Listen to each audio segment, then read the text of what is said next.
جھیلا ہم نے جیل میں. ہو سکتا ہے یہاں رضوان بھائی بیٹھے ہیں, میں تو ان کو بولوں گا کہ جیل بنا کے ہی تقریر کر دو اس دن. اور دوسری بات کہ یو پی سے شیر آنے والا ہے, حیدرآباد سے شیر نہیں آتے, یو پی سے شیر آتے ہیں. مختار انصاری کے بھتیجے شعیب منو انصاری بھی اس جلسے میں رہیں گے. اور شیر کسے کہا جاتا ہے یہ تو پورا ملک جانتا ہے کہ مختار انصاری جو ہیں اور کیا کرتے ہیں. وہ جو شعیب انصاری ہیں وہ ایم ایل اے ہیں. اور 12 نومبر کا جلسہ اس شہر میں تاریخی جلسہ ہوگا, اور اسی جلسے میں بتاؤں گا وہ جو دبنگ ہے, مجھے لگتا تھا کہ جسم بڑا ہے تو عقل بھی بڑی ہوگی. پہلے میں یہی سمجھتا تھا کہ جسم اگر کسی کا بڑا ہے تو اس کو عقل بھی بڑی ہوگی, مگر جب میں سنا تو مجھے لگا کہ صرف جسم ہی بڑا ہے, عقل تو ہے ہی نہیں. اور جو بات بولی گئی کہ اس میٹنگ میں بیٹھا تھا اور ان کے پاس ویڈیو تھی, میں حیران ہوں کہ ان کے پاس جھوٹ بولنے کا ہیڈ ماسٹر ہے آج کا موجودہ ایم ایل اے. میں جھوٹ بولنے میں ان کو واقعی مانتا ہوں کہ اگر اس شہر میں کوئی جھوٹ بول سکتا ہے اور پرفیکٹ جھوٹ بول سکتا ہے تو وہ آج کے موجودہ ایم ایل اے ہیں. ان کی سرپرستی میں رہنے کے باوجود یہ جھوٹ نہیں سیکھ پائے ان سے. مجھے تو ایسا لگتا ہے کہ 5 سال جو گالی دیے اس کا بدلہ اس الیکشن میں لے رہے ہیں مفتی اسماعیل سے. جو بات سراج چوک میں انہوں نے بولی وہ علامت تھی کہ مفتی اسماعیل یہ الیکشن ہار رہے ہیں اور بری طرح ہار رہے ہیں.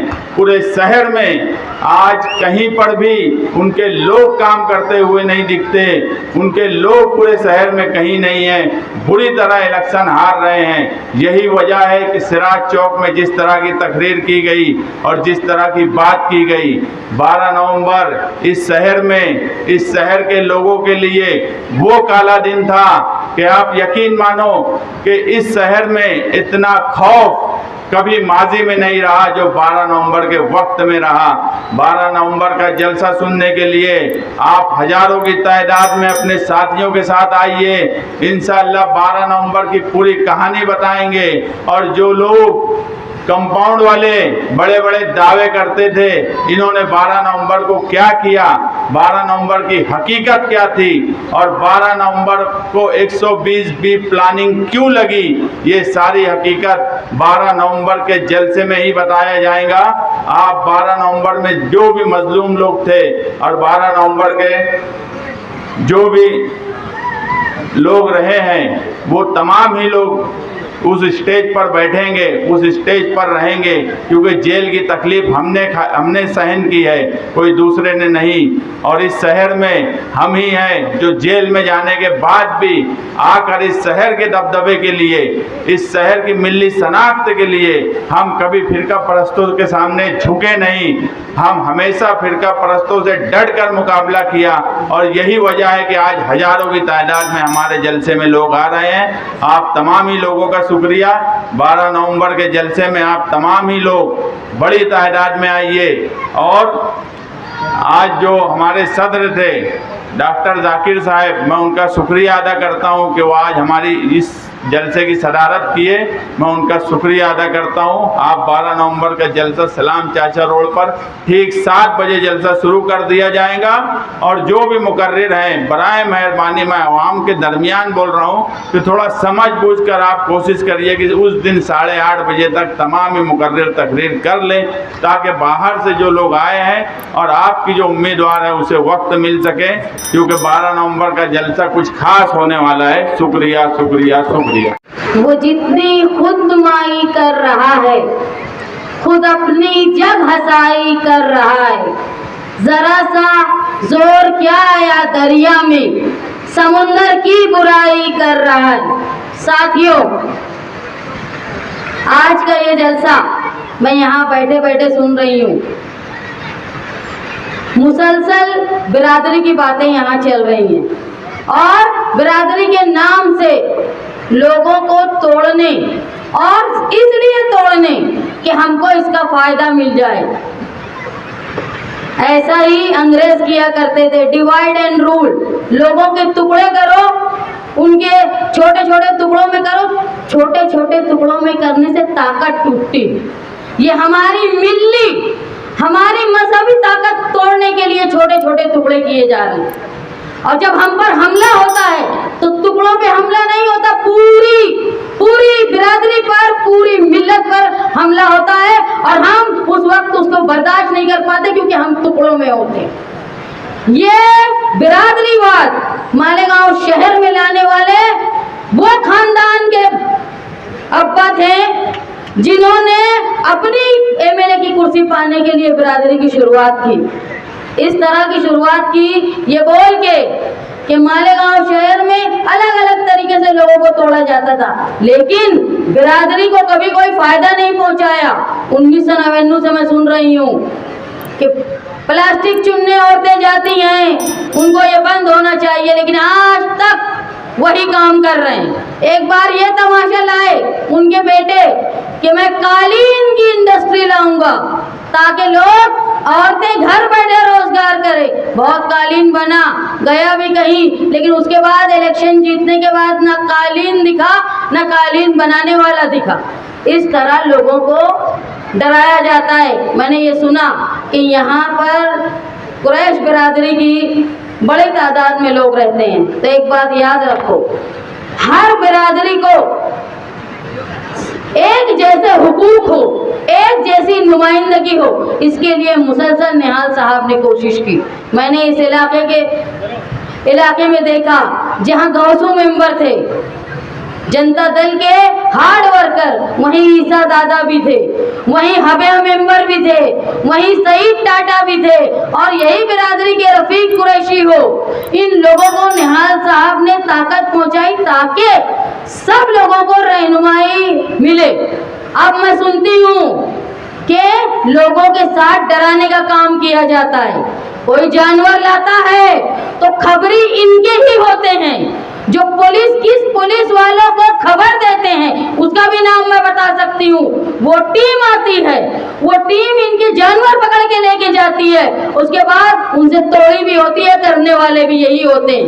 अगर तुम इनको फायदा पहुंचाओगे तो ये ताकतवर होकर तुमको बहुत डसेंगे, ये याद रखिए कुरैश बिरादरी, इन्होंने हमेशा तुमको तकलीफ दी है। आप समझो कि साथी निहाल अहमद साहब के वक्त में ये जानवर पकड़े जाना या इस तरह की तकलीफ हुआ करती थी क्या? आज बड़े बड़े लोग बैठ के फैसला कर ले रहे हैं, लेकिन मैंने देखा है जिनके जानवर पकड़े जाते हैं, जिनके ऊपर केस होता है, उनके घर औरत के जेवर बिकते हैं और वो बेचारे परेशान रहते हैं। इसलिए इन लोगों की बातों में मत आओ, इनको ताकत मत पहुंचाओ। अगर तुमको इज्जत से पेशे के हिसाब से धंधा करना है तो उसकी हिफाजत सिर्फ हम ही लोग कर सकते हैं, ना मुफ्ती साहब तुम्हारी हिफाजत कर सकते हैं इन लोगों से, और ना इनको तुम इतना ताकतवर होने दो, वरना तुमको ये बुरी तरह और डसेंगे।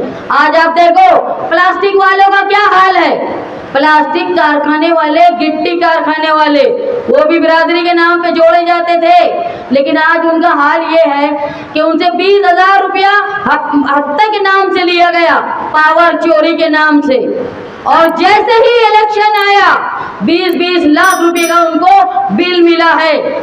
और ये बिल मिलने के बाद इतना परेशान है वो लोग कि एक कलीम राकेल वाला तकरीबन 1 महीने से जेल में है, क्योंकि उसको 10 लाख रुपए भरने पड़ेंगे, उसके बाद वो छूटेगा। तो ये जहां कुरैश बिरादरी को फंसा के मजबूर करेंगे, उसी तरह जिस तरह प्लास्टिक कारखाने वालों को आज 20-20 लाख रुपए का जुर्माना, लोग जेल में परेशान हैं, और वो प्लास्टिक चुनने वाली औरतें आज भी वही काम कर रही हैं। तो बिरादरी के नाम से अगर तुम्हारे टुकड़े होंगे तो यकीन जानो तुम कम ताकतवर होंगे और ऐसे गुंडे लोग तुम्हारे सर पर बैठे रहेंगे। आज जरूरत यह है कि हमको मुस्तकबिल का सोचना। अगर तुम ये समझते हो हम ही एक ऐसे लोग हैं जो तुमको कानूनी तौर पे कोनबाड़ा बना कर देंगे, जो जहां तुम तुम्हारे जानवर हिफाजत से रख सको, जहां तुमको पुलिस आकर परेशान न करे, हम ही वो लोग हैं जो तुमको लाइसेंस बना कर दे देंगे, जो 1 नंबर में तुम अपने जानवर काट सको। हम ही वो लोग हैं जो बन पड़ी बड़ी मार्केट है ना, उसको देने वाले भी साथी निहाल अहमद साहब थे। जो सर्वे नंबर 100 में जाके स्लॉटर हाउस बना, ये यहाँ इसलिए खाली किया गया था कि इज्जत से जो लोग छोटे छोटे चार चाक की गाड़ी पे बेचते हैं कुरैशी लोग अपना माल, वो वहाँ दुकान लगाकर इज्जत से कारोबार करे। लेकिन ये भी जानते हैं कुरैशी लोग कि कौन में बनने नहीं दे रहा है, वो ठेका किसने लिया है। थोड़े अक्ल से सोचो, ब्लैक मेलिंग का शिकार मत हो। अगर तुम ब्लैक मेलिंग का शिकार होंगे तो ये समझ लो ये ताकतवर होकर तुमको और तकलीफ देंगे। आज मालेगांव के लिए मुस्तकबिल तो सोचने की बात है। आज यहाँ औरतें जो बेरोजगार हैं, मामूली कीमत पर मामूली पैसे पे काम करती हैं, मैं उन लोगों से ये वादा करने आई हूँ, जहाँ तक मेरी आवाज़ मेरी माँ बहनों तक पहुँच रही, तुमको घर बैठे रोजगार मिले, इसके लिए मैं कोशिश करूंगी। तुम्हारे बच्चे जुराइम का शिकार ना हो, तुम्हारे बच्चे नशे का शिकार ना हो, इसके लिए स्कूल का इंतजाम 1ली से 10वीं तक का ये मैं करूंगी, आपसे ये वादा करती हूँ। एक बात समझ लो, अगर तुम टुकड़ों में बटे तो तुम्हारे टुकड़े हो जाएंगे। तुम्हारा काम है कि तुम इत्तेहाद हो और मुस्तकबिल की तरफ सोचो। यही मत सोचो कि अगर हम गैर कानूनी काम कर रहे तो हमारे बच्चे भी वो करें। तुम ये सोचो कि हमारे बच्चे भी ऑफिसर बने, बड़े पैमाने पे काम करे, बड़े एक्सपोर्ट करे। छोटा छोटा मत सोचो। ये लोग तुमको गैर कानूनी काम में फंसा के रखेंगे क्योंकि इनको हत्ता खाना है तुमसे। पुलिस से इनकी सेटिंग होती है, तुम्हारे ही दरमियान के इनके दलाल हैं जो इनको खबर पहुंचाते हैं। जरूरी ये है कि तुम रोजगार के लिए सोचो। जरूरी ये है कि मालेगांव शहर में कोई ऐसी इंडस्ट्री आ जाए जहां पे तुम्हारे यहाँ के लोग जो बेरोजगार हैं, तालीम याफ्ता हैं लेकिन बेरोजगार हैं, जो मजदूर हैं लेकिन उनके लिए रोजगार नहीं है, उसके लिए मालेगांव शहर में कोई ऐसा प्रोजेक्ट आए जहां तुम रोजगार हासिल कर पाओ। मेरी माएं बहनें जो घरों में बैठ के सुन रही हैं, उनको मैं बता दूं कि आज तुम पीले कार्ड के लिए परेशान रहती हो। पीला कार्ड तुमको कोई एमएलए बनाकर नहीं दे पाता। जो काम किया था साथी निहाल अहमद साहब ने 42,000 पीले कार्ड बनाने के, उसके बाद किसी की ताकत नहीं हुई जो बनाकर दिया। उल्टा केसरी कार्ड पे तुम्हारा अनाज बंद हो गया। ये काम मैं करूंगी। ये छोटी छोटी चीजें तुम्हारे घर के लिए बहुत फायदेमंद रहेगी। आज तुम्हारी घर पट्टी कहाँ जा रही है? अभी वक्ती तौर पे तुमको लालच देने आएंगे। तुम सोचो, जो तुम्हारे केसरी कार्ड पे अनाज मिलता था वो अगर जारी रहता तो 5 साल में तुम्हारा कितना पैसा बचता। अगर तुम्हारी नल पट्टी जितनी बढ़ गई है, अगर वो नहीं बढ़ती, तुम्हारी घर पट्टी जितनी बढ़ गई है, आज तुम्हारे पावर बिल का हाल देख लो। जहां पे 400-500 रुपए बिल आता था वो आज हजारों का बिल आ रहा है। ये सारी लानत लाने वाले, ये धोखेबाज लोग जो मालेगांव शहर को नशे, जुए और सट्टे का बाजार बना के रखे और हर जगह बैठकर ये लोग हत्ता खाते हैं, इनको तुम कमजोर करो। नहीं तो तुम समझ लो तुम्हारी बिरादरी, मैं बिरादरी पेशे के हिसाब से बोल रही हूँ, ये तुम्हारा पेशा, तुम्हारा धंधा, तुम्हारा सब कुछ ठप हो जाएगा। ये लोग मुसलसल कमाई करेंगे, इनको ताकत मत पहुंचाओ। और अगर तुमको कोई बचा सकता है तो वो कानूनी सूझबूझ वाले हम ही हैं, जो तुमको पुलिस से, दादा भूसे से, बजरंग दल वालों से, विश्व हिंदू परिषद वालों से और गौ रक्षक की गुंडागर्दी से सिर्फ हम ही तुमको बचा सकते हैं। और हमारे अंदर ये ताकत है, तुम हमको ताकत पहुंचाओ। यकीन में जानो, जिस तरह साथी निहाल अहमद साहब ने हमेशा तुमको बचाने की कोशिश की। साथी निहाल अहमद साहब ने क्या किया था? ये जो आज रंगीन का बिल पास हुआ है ना, ये साथी निहाल अहमद साहब के वक्त में 1997 में ये बिल आया था असेंबली में। उस वक्त असेंबली में रात भर तकरीर की थी साथी निहाल अहमद साहब ने, और रात भर तकरीर करने के बाद ऐसा हुआ था कि वो बिल सर्द खाने में चला गया था, उसको पास होने नहीं दिया था। साथी निहाल अहमद साहब ने ये कहा था कि अगर ये बिल पास करना है तो ताज होटल में बड़े का गोश्त और गाय के काटने का लाइसेंस था ताज होटल वालों का, वो भी रद्द करो।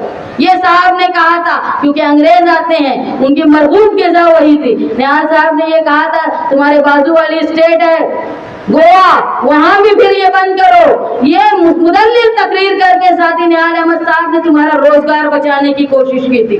आज उनकी बेटी, मैं आप लोगों से ये वादा कर रही हूँ, बिरादरी के नाम पर टुकड़ा होने के बजाय मुत्तहिद हो जाओ अपने शहर के मुस्तकबिल के लिए, तुम्हारे व्यापार के लिए।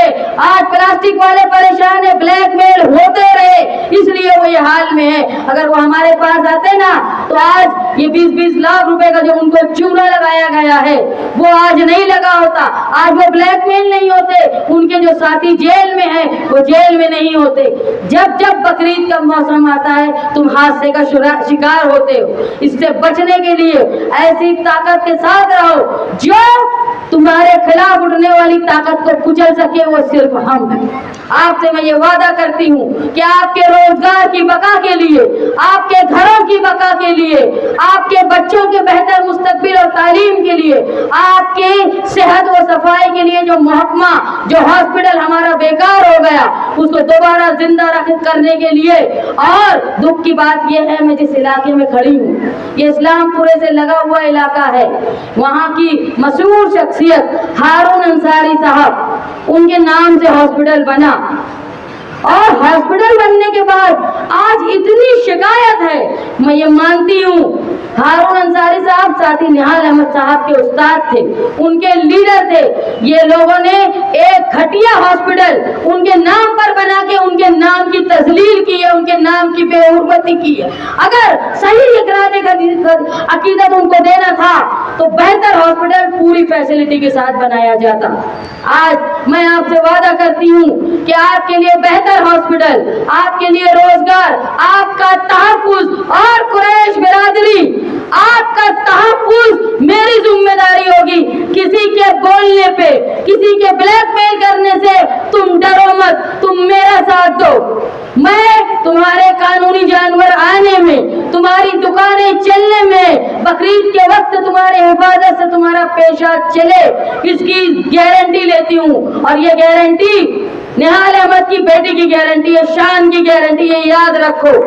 जब जब ये नालायक लोग कुरैश बिरादरी के धंधे पे नजर डालते हैं और वहां तोड़ी करते हैं तो मजबूरन इनके गोश्त की कीमत बढ़ जाती है। और जब गोश्त की कीमत बढ़ती है तो पूरा शहर परेशान रहता है, हर बिरादरी परेशान रहती है। तो ये कुरैश बिरादरी को जो ब्लैकमेलिंग करते हैं इससे पूरे शहर की हर बिरादरी, हर फर्द इससे मुतासिर होता है, परेशान होता है। अगर सुकून से कुरैश बिरादरी धंधा करेगी, उनको ब्लैकमेलिंग, भत्ते देना ये सब नहीं होगा तो तुम्हारे गोश्त के दाम इतनी तादाद में बढ़ेंगे नहीं और पूरा शहर आराम से गोश्त खाएगा और कीमत भी मुनासिब होगी। ये समझ लो पूरे शहर के लोगों कि ये नालायक लोग जो अपनी हट्टा वसूली के लिए एक बिरादरी को परेशान करता है, लेकिन वो तकलीफ हर फर्द की प्लेट तक आती है। ये याद रखो, इसको समझो। आगे मुस्तकबिल के लिए, बेहतर रोजगार के लिए आप लोग मेरा साथ दो। मैं यहाँ खड़ी हुई हूँ, कमालपुरा वो इलाका है जहाँ साथी निहाल अहमद के बेबाक साथी रहा करते थे। मैं ये इलाके में ईसा दादा के पास हमेशा आती थी। वो इतने बुजुर्ग हो गए थे फिर भी साथी निहाल अहमद साहब के हमेशा साथ रहे। इस जगह पर निहाल अहमद की बेटी, मैं निहाल अहमद की सिर्फ बेटी ही नहीं, मैं तुम्हारे शहर की बेटी हूँ। और ये याद रखो कि हमेशा निहाल अहमद ने जुल्म के खिलाफ, ज़्यादती के खिलाफ, औरतों की बका के लिए, औरतों को सहूलत मिले, मर्दों की हिफाजत के लिए, रोजगार के लिए कोशिश की है। मैं आप लोगों से इस बात का वादा करती हूँ कि मालेगांव शहर के बेहतर मुस्तकबिल के लिए, मालेगांव शहर की दफा के लिए न सिर्फ वो लोग जो कुरैश हैं बल्कि पूरे ये तमाम इलाके के लोग जो आज अपनी जगह पर रहते हैं लेकिन घरों के मालिक नहीं है, उनको 7 बारे का मालिक बनाने का काम मैं करूंगी। और यही नहीं, जो लोग किराए के घरों में रहते हैं उनके लिए हाई पर्चे से जगह मुख्तस करके उनको अपने घर का मालिक बनाऊंगी। ये है इलेक्शन, ये है इलेक्शन।